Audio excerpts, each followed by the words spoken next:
কথা হয়েছে, বোর্ডের সাথে কথা হয়েছে, আমার সাথে কথা হয়েছে, সিলেক্টরদের সাথে কথা হয়েছে। হি ইজ অ্যাভেলেবল এবং আশা করি সে হয়তো হয় সরাসরি সে দুবাই থেকে চলে যাবে যদি সময় যদি না থাকে, অথবা তাকে বলা হয়েছে যে সে ঢাকা থেকে এসে 2-1 দিন প্র্যাকটিস করে তারপরে টিমের সাথে যোগ করে একসাথে যাওয়ার জন্য। তো ওকে আমরা এই পাকিস্তান সিরিজে পাওয়া যাবে তাকে। তাসকিনের কালকে একটা অ্যাসেসমেন্ট ছিল, এটা হয়ে গেছে বোধহয়। ওকে কনসিডার করা হচ্ছে, এটা সিলেক্টরদেরই কল, তো ওকে কনসিডার করা হচ্ছে, তাকে লাল বলে ওকে কনসিডারেশনে রেখেছে সিলেক্টররা।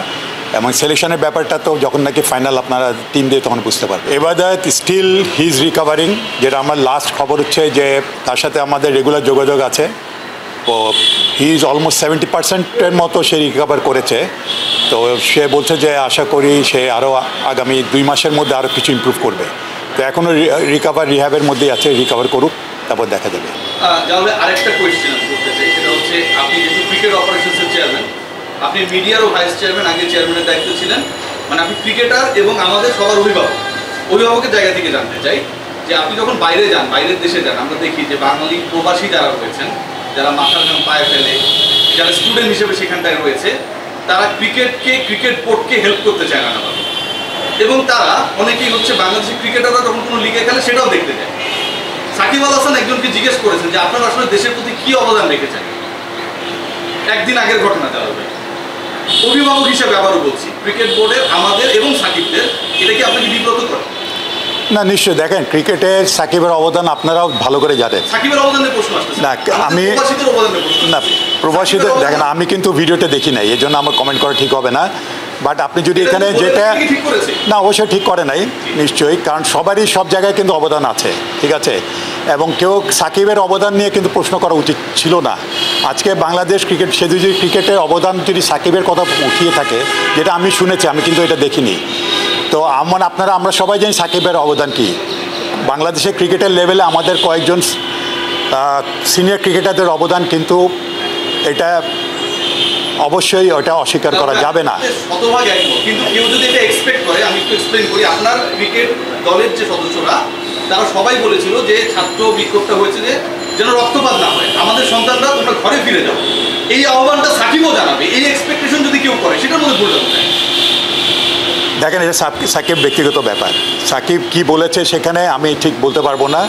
সাকিব, যেটা আমি যতটুকু জেনেছি যে সাকিবকে অবদানের কথা বলা হয়েছে, বা ক্রিকেটের অবদান, আমি যদি অবদানের কথা, তাহলে আমি কোন অবদান এখানে বোঝাতে চেয়েছি আমি জানি না। প্ল্যানটা তো সিলেক্টররা কালকে এক্সপ্লেন করার তো কথা ছিল, রাজ্জাক নিশ্চয়ই এক্সপ্লেন করেছে, তাই না? তো কথা বলেছে তো রাজ্জাক এই ব্যাপারে, প্ল্যানটা তারাই ভালো বলতে পারবে, তারাই বলেছে। তো এখানে আপনার যেটা আমি দেখছি যে এখানে কিছু আমাদের মেন স্ট্রিমের প্লেয়ার আছে, প্রায় 6 জন বোধহয়।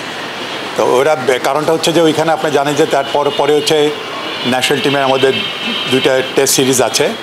তো আমরা যেহেতু পাকিস্তানে আমাদের কোনো প্র্যাকটিস ম্যাচ নাই, সেই জন্য আমাদের মেন স্ট্রিমের কিছু প্লেয়াররা এই প্রথম এই টিমে যাচ্ছে, যাতে তাদের একটা ওইখানে প্র্যাকটিসও হয়ে যাবে। তো একটা ম্যাচ তারা সেখানে পার্টিসিপেট করবে, সেই জন্য কিছু ইনক্লুড করা হয়েছে ক্যাম্পে। ইনফ্যাক্ট এটা আমাদের মাঝখানে একটু চেঞ্জ করেছিলাম because of the situation. Initially ছিল টিম এখানে 31 তারিখে চলে আসবে, 1-2 রেস্টে থাকবে তারা, আর 3 তারিখ থেকে আবার ক্যাম্প শুরু হবে।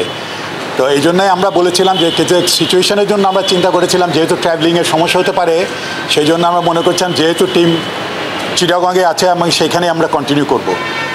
তো পরে দেখা যখন সিচুয়েশান গ্র্যাজুয়ালি ইমপ্রুভ করছে, তখন আমরা ইনিশিয়ালি যেটা ডিসিশন নিয়েছিলাম যে না, তারা ঢাকায় আসুক। ঢাকাতে যেহেতু আবার ঢাকার থেকেই 6 তারিখে আবার এই টিম চলে যাবে, তারপরে পরবর্তীতে আবার 17 তারিখে ন্যাশনাল টিম যাবে, সেই জন্যই আমরা আবার চিন্তা করছি না, ঢাকাতেই তারা থেকে প্র্যাকটিস করবে। না, কোনো শুনেন, নিরাপত্তাটা হচ্ছে ওদের ব্যাপার। ওরা ইনশিওর করে বলে আমরা যাই, ওরা স্টেট লেভেলের সিকিউরিটি দিয়ে থাকে। ওইটা ইনশিওর করার পরেই আমরা এখানে, যখন আমাদের ইনশিওর করা হয়, তখন আমরা এটা ট্যুরটা ঠিক হয়। তো সুতরাং আপনারা আগে দেখেছেন নিশ্চয়ই, এশিয়া কাপেও দেখেছেন, আগে পাকিস্তানে ট্যুর করেছে বাংলাদেশ টিম। তারা যখন যে সিকিউরিটি লেভেলটা থাকে, এটা স্টেট লেভেল সিকিউরিটি দিয়ে থাকে, এবং সেটা ইনশিওর করে বলেই আমরা তাদের এই ট্যুরে যেতে রাজি হই। আর এই আপনি ইদানিং দেখেছেন যে অনেক বাইরেরও গত 2-1 বছরের মধ্যে অনেক ইন্টারন্যাশনাল টিমও এখানে ভিজিট করেছে এবং সবাই এই তাদের সিকিউরিটিতে তারা দে আর কোয়াইট হ্যাপি। তো এক্স্যাক্টলি আমরাও আপনি যেটা বলেছেন যে আমরা এমনিতেও আমরা এটা অবশ্যই security is very much concern আমরা, কিন্তু আমরা সব জেনে শুনেই তাদের থেকে অ্যাসুরেন্স পাওয়ার পরে আমরা এই ট্যুর ঠিক করেছি। অ্যাট দ্য সেম টাইম আমরা গভর্নমেন্টকে বলেছি যে আমাদের ট্যুরের মধ্যে একজন করে সিকিউরিটি কনসালটেন্ট সাথে থাকার জন্য, যে সবসময় তাদের সাথে লিয়াজও করবে সিকিউরিটি। না, কোনো ক্রিকেটারের কোনো আপত্তি নেই। কেন আমি এটা শুনিনি বা এরকম কোনো এখানে কোনো ক্রিকেটারকে এখানে যাওয়ার জন্য যে কেউ রিল্যাক্টেন্ট কিনা সেটাও না। ডেফিনেটলি দেখেন এখন উনি বোর্ড প্রেসিডেন্ট এখন আমাদের, অ্যাট দ্য সেম টাইম উনি মাননীয় মন্ত্রী, তাও ক্রীড়ামন্ত্রী। তো উনি যেটা মনে করেন যে ওনার কোনো কাজের চাপ বেশি তাকে, তো আগে যেরকম আপনারা সবসময় পেতেন তাকে অ্যাজ এ বোর্ড প্রেসিডেন্ট পেতেন, তো এখন এই সময় প্রেসিডেন্ট এবং এখন যেহেতু ক্রীড়ামন্ত্রী, উনি ক্রীড়ামন্ত্রী হিসাবে তাকে ব্যস্ত থাকতে বলে আপনাদের সাথে ইন্টারাকশনও তাকে তার পক্ষে সম্ভব না। সেই জন্য উনি যেটা মনে করেন যে বাইরে মিডিয়া বা পাবলিক রিলেশন যেটা বলেন ক্রিকেট বোর্ডের, সেটা আমাদের থেকে যাতে আমরা এটা রিলেশনটা মেনটেন করলে ভালো হয়। যদি মিডিয়ার সাথে ইন্টারাকশানটা যাতে অন্যরাও করেন সেটাই উনি বোঝাতে চেয়েছেন, তাহলে ওনার উপরেও একটু লোডটা হয়তো কম পড়ে। তো আমাদের আমরা অলরেডি আমাদের এখানে প্রতিটি কমিটি চেয়ারম্যান যারা আছেন তাদের কিন্তু অলরেডি একটা মিডিয়া প্রোটোকল আছে। তারা কিন্তু সবসময় মিডিয়ার সাথে তাদের ডিপার্টমেন্ট নিয়ে তারা কিন্তু সরাসরি মিডিয়ার সাথে কথা বলতে পারে, এটা কিন্তু প্রোটোকলে আছে। আপনি চাইলে পরে যদি আপনি জানতে চান সবাইকে অলরেডি এই প্রোটোকলের থেকেই কিন্তু প্রায় তারা মিডিয়ার সাথে ইন্টারাক্ট করতে পারে, এতে কোনো সমস্যা নেই। একটা ফরেন সেটআপ ছিল, ফুল ফরেন সেটআপ, তো ফরেন সেটআপ থেকে তারা বেরিয়ে এসে ফুল লোকাল সেটআপ হয়ে গেছে। তাদের ম্যান পাওয়ার এক্সপার্টেন্স অনেক বেশি, কিন্তু আমাদের এখানে যারা রয়েছে তাদের কিন্তু বিল্ড আপ করা বোর্ডের দায়িত্ব। তো সেই ক্ষেত্রে আপনার নেক্সট টার্ম থেকে যে ফেব্রুয়ারি মার্চের থেকে নতুন শুরু হবে ক্রিকেটের, সেই জায়গায় কি আপনার লোকাল কোনো কোচ ইনক্লুড করার প্ল্যান রয়েছে? ইন্ডিয়ার ক্রিকেটের ইতিহাস কিন্তু 100 বছরের উপরে। ইন্ডিয়ার ইনফ্রাস্ট্রাকচার, আমি একটা ছোট একটা উদাহরণ দিই, হায়দ্রাবাদ ক্রিকেট অ্যাসোসিয়েশনের এজ গ্রুপ তারা 1930 সাল থেকে তাদের এজ গ্রুপে তাদের ওরকম স্ট্রাকচার সেইভাবে আসছে। আমাদের স্ট্রাকচার ওদের স্ট্রাকচার তুলনা করলে কিন্তু হবে না। তারা they're very rich about the structure. তার বললাম তো 100 বছর উপরে, আমাদের 20-22 বছরের শুরু।